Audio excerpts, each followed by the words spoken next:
Today, we're going to explore something really powerful. A quiet way to build deep, effortless connections with people, not by being louder, but by being way more thoughtful. Let's call it the Omoiyari hack. Okay, be honest. Does this sound familiar? You're at some work event, maybe a team lunch, and you're trying to connect, but every single conversation feels like you're performing. It's just so stilted and awkward. And frankly, it's exhausting.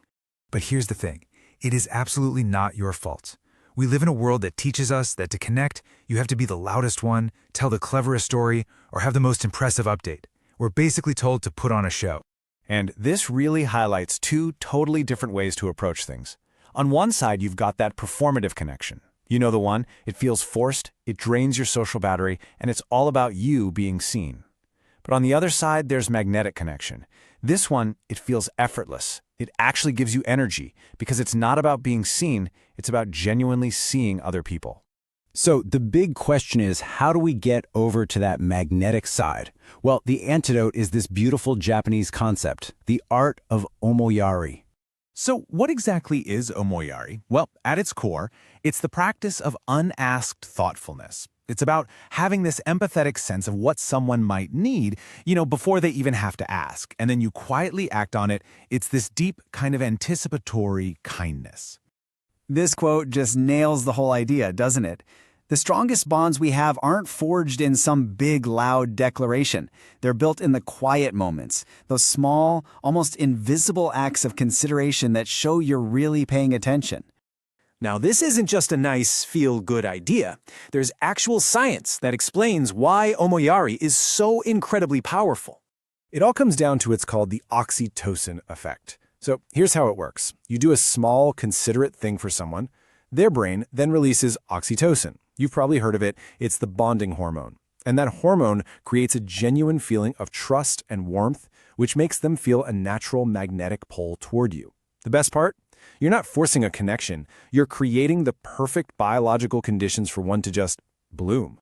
Okay, so that's the theory. But how do we actually use this in the real world? Like in the middle of a crazy, hectic workday? Let's get into the practical playbook. It's a really simple 3-step daily practice. First, just observe. Pay attention. You might notice a coworker always struggles with the projector, or that someone else always gets super stressed before that weekly meeting. Second, anticipate. Think, what's one little thing that could help them right now? And third, act. Don't ask for permission. Don't announce your good deed. Just quietly do that small thing that'll make their day a little bit smoother. Meetings are actually the perfect laboratory for practicing Omoiyari. They can be so draining and competitive, but with a little unasked thoughtfulness, you can completely change the dynamic. Here are 3 quick examples. First up, the agenda preview. Let's say you see the meeting agenda and you notice a topic that is critical for your colleague, Sarah. Instead of saying nothing, you just send her a quick private message. Something like, hey, just saw item 4 is on the agenda. Wanted to give you a heads up. This tiny act shows her you're on her team and it helps her prepare. Okay, number 2, be the silent ally. Your coworker David is making a fantastic point, but he gets cut off. Instead of jumping in and causing a scene, you just make a mental note. A few minutes later, you find a natural opening and say, David, you were making a really interesting point earlier about the data. I'd love to hear you finish that thought. This is such a brilliant way to support someone and make them feel valued, and you never had to steal the spotlight. And finally, number 3, the follow-up note. As soon as the meeting's over, you send a quick message to a colleague. That was a really sharp insight you shared about the user feedback. It changed how I'm thinking about the project. This takes all of 30 seconds, but it validates their contribution and builds this powerful, positive connection that lasts long after that meeting is over. When you start practicing these small acts, you'll find you've developed something of a new superpower at work. Because here's the secret that nobody ever really teaches us. True influence?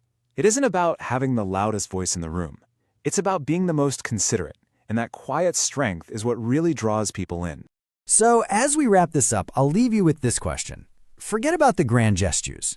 What is one small, simple, almost invisible act of unasked thoughtfulness you can practice for a colleague tomorrow?